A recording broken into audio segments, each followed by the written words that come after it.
오늘 말씀의 제목을 한번 같이 고백해 볼까요? 깨달음의 영성. 추석 잘 지내셨습니까? 예. 우진이가 최고 잘 지낸 것 같으네요. 너무 더워가지고 추석이 아니고 하석이라면서요. 참 날씨가 이상해진 가운데 있습니다. 추석을 이렇게 지내면서 제가 우리 성도들과 또 저를 보면서 한 가지 생각되어지는 것은 집안에 어른이 계시니까 온 가족들이 함께 쫙 모이고 어른이 안 계시니까 이게 잘 모임이 안 되구나라는 것을 느꼈습니다. 아마 여러분도 그걸 느꼈을 거예요. 그 어른의 중요성이죠. 그러면서 또 추석에 서로 식사하면서 나누는 식탁 대화 가운데 하나가 이 나라에 참 어른이 없다. 정치도 그렇고 어떤 부분도 그렇고 모든 게 다 참 어른이 없다. 그런 이야기들을 많이 나눕니다. 여러분, 어른이 그러면 누굴까요? 어른이 뭘까요? 저는 어른은 포용하는 사람이라고 생각합니다.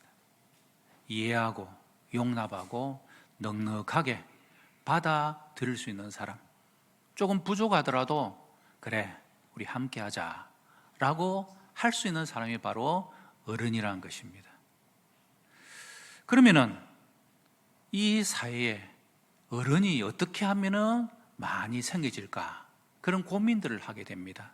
여러분, 어떻게 해야 이 사회에 많은 어른들이 생겨질까요? 저는 깨달음이라고 생각합니다. 깨달음. 깨달음 여러 가지 있겠죠. 이런 깨달음도 있습니다. 어제 제가 친구 목사를 만나서 대화를 나눈 중에 재미있는 이야기를 들었습니다. 여성분들은 남자들의 그 중저음 목소리가 아주 좋고 매력적으로 들린답니다. 중저음의 목소리. 그러면은 남성들은 여성들의 어떤 목소리를 좋아할까요? 고음일까요? 저음일까요? 남성들은 예쁜 사람의 목소리를 좋아한답니다. 이런 깨달음도 있다는 거죠. 그런데 우리가 오늘 깨달음의 영성이라고 다루는 이 깨달음은 참 뜻을, 본 뜻을 이해하고 내가 그것을 나의 것으로 만들어야 되겠다. 그것이 바로 참된 깨달음이다라는 것입니다. 여러분, 그런 면에서 우리 신자들은 참 복된 자들이잖아요. 하나님께서 우리를 깨달음의 사람으로 만들어 주셨습니다. 신자의 정체성은 뭐냐? 깨달음입니다. 따라해 볼까요? 깨달음은 신자의 정체성입니다. 그렇습니다. 우리가 예배에, 말씀에, 기도에, 찬양에 우리의 삶 가운데서 하나님께서 늘 깨닫게 해주기를 원하신다, 이 사실을 잊지 마셔야 되는 거죠. 그래서 하나님께서는 우리에게 깨달음을 위하여 가정교사를 붙여주셨죠. 그분이 누구십니까? 성령님이십니다. 성령님. 설교회에 함께 우리가 또 헌금 봉헌송할 때 부를 찬양 453장의 2절에 뭐라 그럽니까? 성령이 서성되셔서 진리를 뭐 하시고? 가르치시고. 성령님이 우리의 서성되셔서 우리를 깨달음으로 가르쳐 주신다는 것입니다. 그래서 우리는 정말 복된 자입니다. 여러분, 우리는 어떤 상황에서든지 어떤 사건, 사고, 문제를 만나든지 그 속에서 성령님을 통하여 깨달음의 은혜가 여러분에 있으시기를 주님 이름으로 축복합니다. 그런데 오늘 많은 신자들이 깨달음을 갖지 못하죠. 왜 깨달음을 갖지 못할까 생각해 보니까 저는 영적 무관심이라고 생각합니다. 별로 깨달음에 대해서 관심이 없는 거예요. 그냥 하루하루 그저 그렇게 살면 되지. 여러분, 그러면 절대로 영적 깨달음을 가질 수가 없습니다. 또한 영적 무지죠. 하나님께서 시시때때로 우리에게 말씀하시고 깨닫기를 원하시는데 그거를 깨닫지를 못하니까 그냥 영적 무지한 가운데 살아가다 보니까 우리에게는 그런 깨달음이 부족하다라는 것을 깨닫게 됩니다. 그래서 오늘 깨달음의 영성에 대해서 말씀드리고 싶습니다. 우리 성도들은 깨달음의 영성을 가져야 된다는 거죠. 여러분은 어떻습니까? 깨닫고 계십니까? 여러분들은 어른이십니까? 여러분의 가정에, 여러분 일터의 교회에서 깨달음으로 날마다 어른으로서의 그 삶을 잘 살고 계시냐 하는 것입니다. 그래서 오늘 우리는 말씀을 통하여서 하나님께서 나에게 깨닫게 해주시면은, 여러분 하나님 앞에서 우리가 지혜가 부족하다면은 지혜를 간구해야 합니다. 우리가 하나님, 저에게 지혜를 주세요. 우리 자녀들에게 지혜를 부어주세요. 하나님, 저와 우리 자녀들이 깨닫게 해주십시오 라는 것은 이기적인 기도가 아닙니다. 하나님께서 그런 기도를 하라고 하셨잖아요. 지혜가 부족하거든 기도해라. 그러면 하나님께서 너희들에게 그 지혜를 주실 것이라고 약속해 주셨기 때문에 우리는 약속의 말씀을 믿고 깨달음의 영성을 갖게 해달라고 우리는 기도해야 하는 것입니다. 오늘 말씀을 통하여 깨달음의 영성을 확인하고 여러분의 삶 속에서 깨달음이 풍성하게 넘쳐나는 우리 교회와 성도들 되시기를 주님의 이름으로 축복합니다. 첫 번째, 우리의 질문이죠.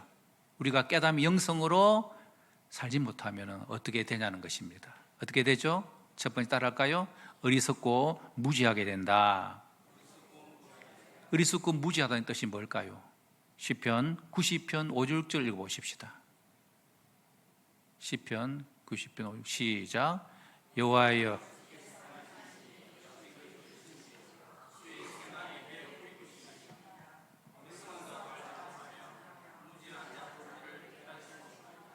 아멘. 하나님께서 행하신 일들을 잘 깨닫지 못하면요, 어리석고 무지하게 된다는 것입니다. 즉 다시 말하면 우리가 깨달음의 영성으로 살지 않으면 우리도 모르게 어리석고 무지하게 된다는 거죠. 그럼 왜 우리가 어리석고 무지하게 될까요? 고린도서 4장 3절 4절 시작. 만일 우리의 복음이 가리었으면 망하는 자들에게 가려진 것이라. 그 중에 이 세상의 신이 믿지 않은 자들 마음을 혼미하게 하여 그리스도의 영광의 복음의 강체가 비치지 못하게 하매니 그리스도는 하나님의 형상이니라. 아멘. 하나님이 강체를 우리에게 베풀어 주십니다. 깨달음을 계속 우리에게 비추어 주시는 거죠. 근데 그것을 방해하고 그것을 막아서는 게 있습니다. 그게 뭐라고요? 이 세상의 신이 믿지 않는 자의 마음을 혼미하게 하여 그리스도의 영광의 복음의 강체가 비치지 못하게 한다. 우리의 영적인 눈들을 가리게 해지게 한다는 것입니다. 뭐가요? 이 세상의 신이, 악의 영이, 사탄이 우리를 그렇게 한다는 것입니다. 그래서 우리를 깨달음으로부터 방해한다는 것입니다. 여러분, 우리가 영적으로 깨어있지 않으면요, 우리는 사탄이 우리를 혼미하게 만들어서 어리석고 무지한 인생의 삶을 살게 만들어버립니다. 그래서 우리는 늘 이 깨달음의 영성을 가져야 된다는 것이죠. 혹시 여러분 다이아몬드 가지고 계시나요? 예, 없는 분들 위해서 제가 사진으로만 보여드리겠습니다. 저게 다이아몬드 원석이죠. 저걸 이제 깎아서 다이아몬드 반지도 만들고 이렇게 그래도 하는데, 이 다이아몬드의 특징이 뭐냐? 빛이 비춰지면요, 그 빛이 서로 반사되어지고 아름답게 비춰져서 반짝반짝 빛이 나가지고 무지개 빛이 이렇게 그 다이아몬드에서 나오는 겁니다. 그래서 다이아몬드 하면은 이 보석으로서의 가치가 있다라고 인정되어지는 것이죠. 그런데 다이아몬드처럼 생겼는데 빛을 햇빛에 비추고 그리고 불빛에 비추는데 빛이 반짝반짝 그리지 않으면 이것은 어떻게 될까요? 그냥 돌멩이에 불과한 겁니다. 버려지는 것입니다. 여러분, 우리가 이 땅을 살아가면서 하나님은 우리를 그리스도인으로서 세상의 빛과 소금으로, 소금과 빛으로 우리를 부르시고 쓰임받기를 원하시는데, 내가 빛을 나타내지 못하면, 내가 깨달음의 영성을 가지지 못하면 그저 우리는 버려져 발에 밟히게 될 수밖에 없다. 이 사실을 늘 기억해야 하는 겁니다. 자, 그러면 우리가 어떻게 해야 깨달음의 영성의 사람이 될까요? 두 번째 따라해 볼까요? 끝까지 붙잡아라. 뭘 붙잡아라는 겁니까? 하나님 말씀을. 하나님 말씀을 끝까지 붙잡아야 하나님께서 우리에게 깨달음을 선물로 주시는 것입니다. 그래서 베드로서 1장 17절 18절 오늘 본문 시작. 지극히 큰 영광 중에서 이러한 소리가 그에게 나기를 이는 내 사랑하는 아들이요 내 기뻐하는 자라 하실 때에 그가 하나님 아버지께 존귀와 영광을 받으셨느니라. 이 소리는 하늘로부터 난 것을 들은 것이라. 아멘. 지금 이 말씀은 베드로 사도가 보낸 편지입니다. 베드로 사도는 어떤 사람입니까? 예수님의 수제자로 예수님과 함께 변화산에 올라가서 예수님께서 변화되는 모습을 직접 본 사람입니다. 그리고 그 음성을 들었습니다. 이는 내 사랑하는 아들이요 내 기뻐하는 자라는 주님을 향하여 들려주신 그 음성을 들은 자가 바로 베드로죠. 그런데 이제 예수님은 성전하시고 그리고 베드로 사도를 뒤어서 제자들이 성도들이 막 세워집니다. 이 말씀을 하니까 제자들이 뭐라 그럽니까? 사도님은 직접 들었지 않습니까? 그러나 우리는 듣지 못했습니다. 그랬을 때에 베드로 사도가 19절 말씀을 그들에게 전하는 겁니다. 시작. 또 우리에게는 더 확실한 예언이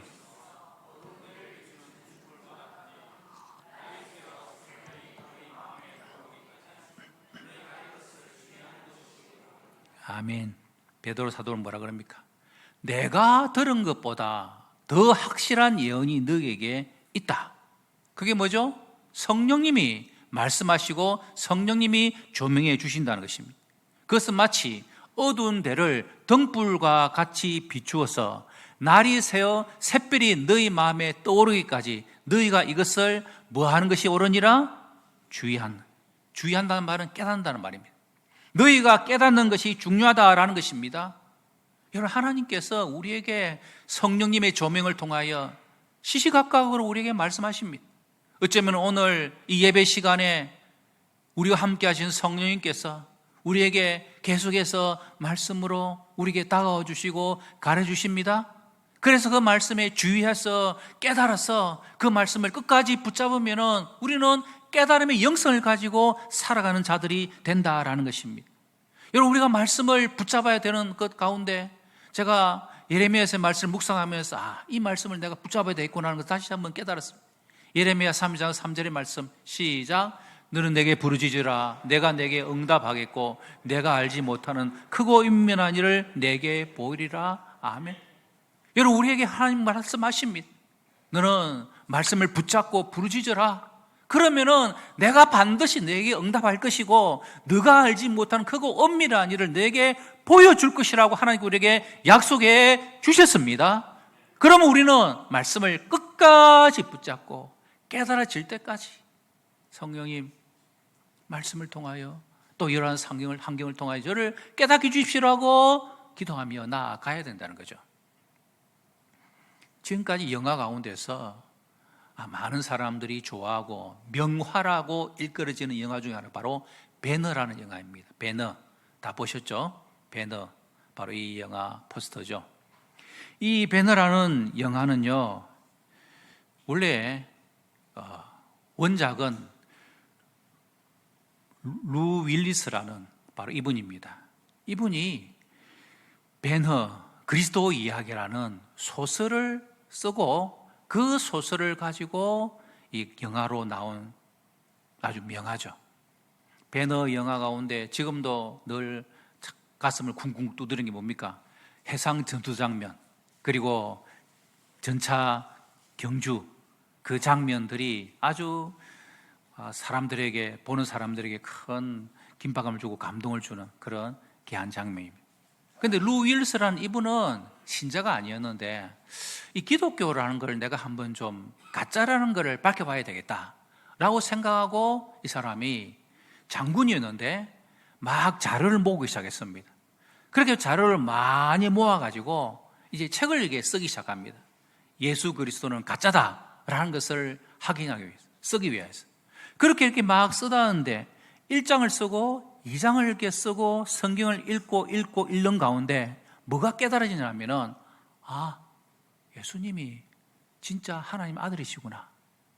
하나님의 아들로서 이 세상에 오셔서 목마른 자들의 문제를 해결해 주셨구나. 그 사실을 그가 깨닫습니다. 그래서 이 배너라는 영화를 보면은요, 소설을 보면은 목마름에 대해서 많은 이야기 나옵니다. 배너도 이렇게 노예가 되어서 목마를 때 예수님께서 이렇게 예수님 모습은 보이지 않지만 누군가로부터 물을 이렇게 마시는 장면이 나오죠. 그 외에도 여러 부분에서 목마른 자들에게 물을 주는 그런 장면이 계속 나옵니다. 이게 뭡니까? 루 윌리스라는 사람이 성경을 읽는 가운데 예수님이 참으로 목마름의 인생의 문제를 해결해 주신 분이구나, 그것을 딱 깨달아서 그 포인트를 잡고 영화를 만들었다는 것입니다. 여러분 대단하지 않습니까? 여러분, 우리가 하나님 앞에서 여러 가지 깨달음이 있습니다. 그 깨달음을 우리는 그냥 넘어가는 것이 아니고 그것을 끝까지 붙잡아서 그것이 여러분 자신의 것이 되고 그것이 여러분들의 영성이 될 때 하나님께서 주시는 큰 역사를 경험하게 되는 것입니다. 말씀 볼까요? 시편 111편 10절 시작. 여호와를 경외함이 지혜의 근본이라 그의 계명을 지키는 자는 다 훌륭한 지각을 가진 자이니 여호와를 찬양함이 영원히 계속되리로다. 아멘. 그의 계명을 지키는 자, 하나님의 말씀을 끝까지 순종하고 그걸 따르는 자는 다 훌륭한 지각, 깨달음이 있다라는 것입니다. 여러분, 우리가 하나님 앞에서 깨달음을 가지려면 어떻게 됩니까? 말씀을 우리의 삶 가운데서 순종할 때 하나님 주시는 깨달음이 우리 가운데 있게 될 것이고, 그렇게 될 때 영적인 지각이 열려지고 계속해서 깨달음의 영성을 가지고 우리는 살아가는 것입니다. 여러분, 우리가 말씀을 끝까지 붙잡으면서 해야 될이 뭡니까? 하나님께서 나에게 주신 말씀이 있다면 그 말씀에 순종하고 그 말씀 의지하고 그 말씀 바라보고 그 말씀과 함께 우리가 살아갈 때 깨달음의 영성을 가진 성도의 삶이 되는 것입니다. 저와 여러분의 남은 삶이 깨달음의 영성이 풍성한 우리 성도들 다 되시기를 바랍니다. 그럼 그 결과가 뭘까요?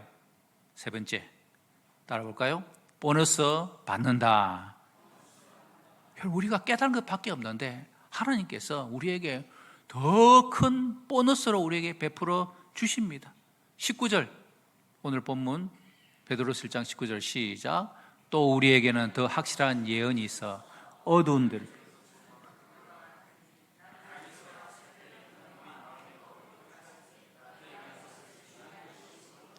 아니면 언제까지 봐야 된다고요? 마음에 샛별이 떠오르기까지, 깨달아질 때까지 말씀에 집중하라는 것입니다. 여러분, 우리가 하나님의 말씀 앞에 우리는 성령의 조명이 우리 가운데 샛별이 떠올라 깨달아질 때까지 우리는 말씀을 묵상하고 읽고 깨닫고 하는 것입니다.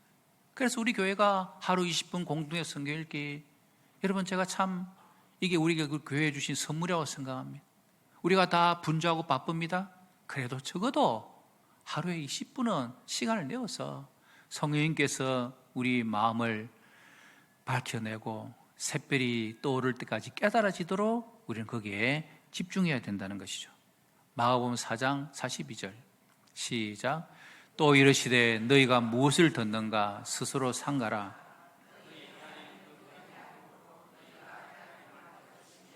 더 받으리니. 헤아림다는 뭡니까? 묵상한다는 거죠. 내가 그 말씀을 깊이 생각하고 헤아릴수록 더 받습니다.